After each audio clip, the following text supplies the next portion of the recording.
नमस्कार दोस्तों। आज हम सुनेंगे कहानी उतरन। इसके लेखक हैं प्रीति अग्रवाल। इस कहानी का क्रेडिट प्रीति जी को जाता है। मम्मी, मामी का फ़ोन आया था। बोल रही थी क्रिसमस की छुट्टियां लगते ही तुम आ जाना, खूब मस्ती करेंगे मिलकर। रीना ने जैसे ही घर में कदम रखा, रोहन खुशी से उछलते हुए बोला। रीना एक पल तो मानो चुप सी हो गई। क्या हुआ मम्मी, चलेंगे ना हम? बेवो भैया और मैं खूब मस्ती करेंगे वहाँ। रोहन बड़ा उत्साहित था। हाँ कहते हुए रीना किचन में आई और चाय चढ़ा दी। रोहन की बातों से ना चाहते हुए भी उसके अंदर मानो कुछ टूट सा गया। चाय के साथ साथ उसके मन में भी बहुत कुछ उबलने लगा। पिछली बार की बातें मानो चलचित्र की तरह उसके मन मस्तिष्क में तैरने लगी। देखो मामी, जच रहा हूँ ना मैं इसमें? थैंक यू मामी, आप मेरे लिए इतना सुंदर सूट लाई हो। 8 साल के रोहन ने अपनी मामी के दिए हुए नए कपड़ों को पहनकर इठलाते हुए कहा। अरे वाह, एकदम राजकुमार लग रहे हो तुम। मामी रश्मि ने उसकी तारीफ कर दी। अब आप मेरे लिए खुद खरीद कर लाई हो तो हैंडसम तो लगूंगा ही मामी। सच्ची आप हमें कितना प्यार करती हो, रोहन ने मासूमियत से कहा और रश्मि से लिपट गया। तुम हो ही इतने प्यारे। जब मैंने इसे शोरूम में टंगे हुए देखा तो बस तुम्ही याद आए और झट से मैंने खरीद लिया, कहते हुए रश्मि ने उसका माथा चूमा। आसपास के खड़े लोग मामी भांजे के प्यार की सराहना कर रहे थे। बहुत ध्यान रखती है रश्मि अपनी ननदों का, एक महिला बोली। हाँ, चार चार ननद हैं, उनमें से दो तो एकदम साधारण परिवार की हैं, पर वो सभी के लिए बहुत कुछ करती है। सबके लिए हमेशा कुछ ना कुछ नया सामान खरीदती रहती है। हमारी रश्मि तो लाखों में एक है। आजकल ऐसी भाभी कहाँ देखने को मिलती है। रश्मि की मम्मी ने तपाक से अपनी बेटी की तारीफ कर दी। अवसर था रश्मि के बेटे वैभव के जन्मदिन की पार्टी का। उसका 10वां जन्मदिन बहुत धूमधाम से मनाया जा रहा था। चारों नंदों को आमंत्रित करने के साथ ही उसने अपने मायके वालों और दोस्तों को भी सह परिवार बुलाया था। बहुत ही बड़े होटल में पार्टी थी। गुब्बारों और फूलों की सजावट देखते ही बनती थी। वैभव के चहेते कार्टून छोटा भीम की थीम रखी गई थी। नया? मम्मी ये नया कहाँ है? ये तो पलाश का सूट है ना, जो पिछली बार मौसी ने हमें दिया था। ये बोल के कि किसी काम वाली को दे देना। नए सूट की बात सुनते ही वैभव, रश्मि का बेटा, तपाक से बोल उठा। वैभव की बात सुनते ही चारों तरफ सन्नाटा सा छा गया। रश्मि ने उसकी ओर आंखें तरेरी। चुप रह, कुछ भी बोलता है तू, ये वो नहीं है, दूसरा है। रश्मि ने उसको बहलाना चाहा, पर वैभव ने उसको अनसुना कर अपनी बात जारी रखते हुए कहा। नहीं मम्मी, मुझे अच्छे से याद है। आप कैसे भूल गई हो? ये सूट तो मुझे भी बहुत ज़्यादा अच्छा लगा था। 3 पीस वाला गोल्डन सूट, बस थोड़ा सा टाइट था और आपने ये बोल के मना कर दिया था कि किसी की उतरन हम नहीं पहनते। मौसी ने काम वाली के बच्चे के लिए दिया है तो उसी को दूंगी।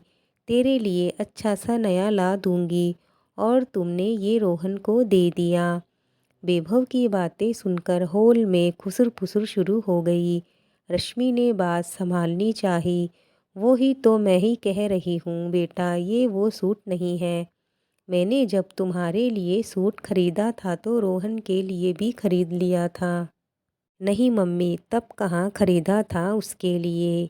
वैभव अपनी बात पर अड़ा था। रश्मि की नज़रें नीची हो गई। अब चुप भी करेगा या 2 थप्पड़ दूँ? आज तेरा जन्मदिन नहीं होता तो अभी होश ठिकाने लगा देती। एक बार कह दिया ना, फिर भी एक ही रट लगाए हुए है। रश्मि भड़क उठी। वैभव रोने लगा, साथ ही रोहन भी, और पूरे माहौल में गंभीरता छा गई। तभी रोहन की मम्मी रीना ने आकर वैभव को गोद में उठा लिया और पुचकार कर चुप करवाया। बस करो भाभी, आप कब तक अपनी गलती पर पर्दा डालोगी? ये बच्चा जरूर है पर बेवकूफ़ नहीं है, कभी भी कुछ भी बोल देगा। आप ईमानदारी से कहो ना, ये जो बोल रहा है सच है या नहीं। भाभी, हमारी परिस्थिति साधारण जरूर है, पर हमने तो कभी आपके आगे हाथ नहीं फैलाया। या उसने आपसे कभी मांगा था क्या नया सूट? फिर आपने उसको नए सूट होने का झूठ क्यों बोला? आपने ऐसा धोखा क्यों किया भाभी मेरे मासूम बच्चे के साथ? आप भले ही धीरे से मुझसे पूछ लेती, मेरी बहन के बच्चे का सूट है, रोहन पहन लेगा क्या? हम भाई बहन ने भी बचपन में एक दूसरे के कपड़े पहने हैं, एक दूसरे की चीज़ें इस्तेमाल की हैं, देखकर सब जानकर खुशी खुशी किया है। पर जब आपकी बहन ने कामवाली को देने के लिए कहा था तो आपने क्या समझकर मेरे बच्चे को दिया? हमारे साथ ऐसा विश्वासघात करना ठीक है क्या? आप अपने आप को समझती क्या हो? जिस घर में आप इतनी ठहर से रहती हो, घमंड करती हो, उस घर में हमने जन्म लिया है, उस घर की बेटी हूँ मैं। जब आप अपने बच्चे को अपनी सगी बहन के बच्चे की उतरन नहीं पहना सकती तो आपने कैसे सोच लिया कि मैं ये कर लूँगी? हम बहनें आपकी ओछी मानसिकता को बहुत अच्छे से समझती हैं, पर अपने भाई का प्यार देखते हुए उसके घर को बने रहने के लिए कभी आपसे कुछ नहीं कहा। पर आपने हमें कभी अपना नहीं समझा। कहते कहते रीना की आवाज़ भर आई, भाभी, हमें आपकी धन दौलत से कोई मोह नहीं है। हम तो बस प्यार के दो मीठे बोल के लिए चली आती हैं।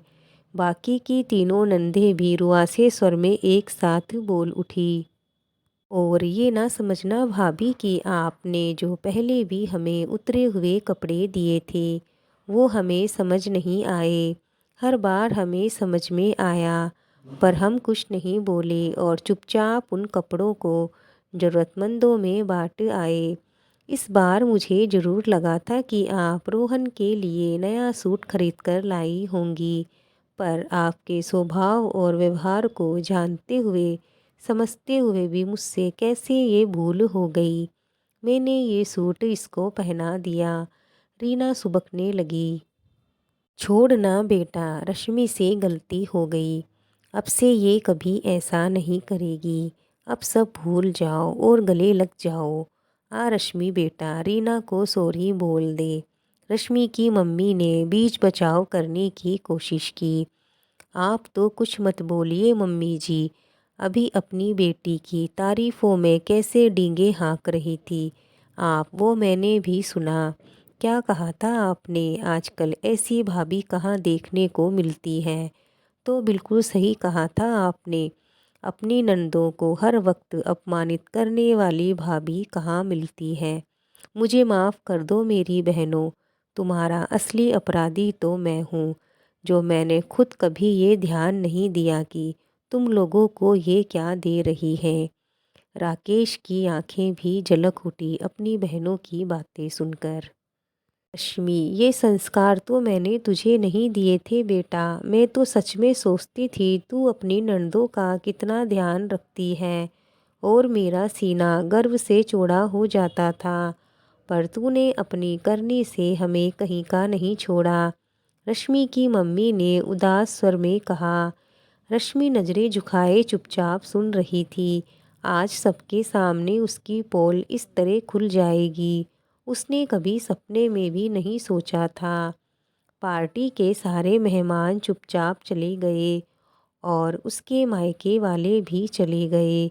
चारों बहनें भी अब अपने परिवार संग जाने को तैयार हुई। दीदी, मैं आप लोगों की माफ़ी के काबिल तो नहीं। आज तक बहुत गलत व्यवहार हुआ है मुझसे। मैंने आप लोगों के साथ जो किया उसके लिए मुझे माफ़ कर दीजिए।